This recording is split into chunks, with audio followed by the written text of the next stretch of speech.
Iran America युद्ध में अब नया मोड़ आ रहा है। जहां अमेरिका जमीनी लड़ाई की ओर आगे बढ़ रहा है, वहीं ईरान ने बहुत बड़ी चेतावनी अमेरिका को दे दी है। ईरान के युद्ध में अभी तक मिसाइल, ड्रोन और हवाई हमले, इसका युद्ध चल रहा था। जमीन पर अभी लड़ाई नहीं थी, लेकिन अब अमेरिका जमीनी लड़ाई की ओर बढ़ता दिखाई दे रहा है, क्योंकि अमेरिका ने यह तय किया है कि वो मिडिल ईस्ट में 3,500 अपने सैनिक तैनात करेगा, यानी कि नेवी के सेना को वो वहां उतारेगा। और जो उसकी योजना है वह यह है कि वो खर्ग द्वीप पर कोई सैनिक कार्रवाई कर सकता है।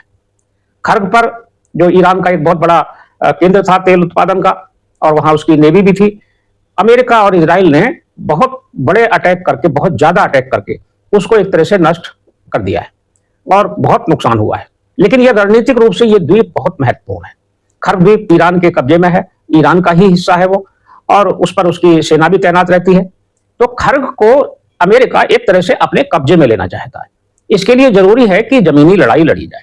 अब अमेरिका जमीनी लड़ाई पर विचार कर रहा है और यह सूचना मिल रही है कि वो 10,000 सैनिक तैनात करेगा इस लड़ाई के लिए पूरे मिडिल ईस्ट में, लेकिन 3,500 सैनिक उसके द्वारा भेज दिए गए मिडिल ईस्ट।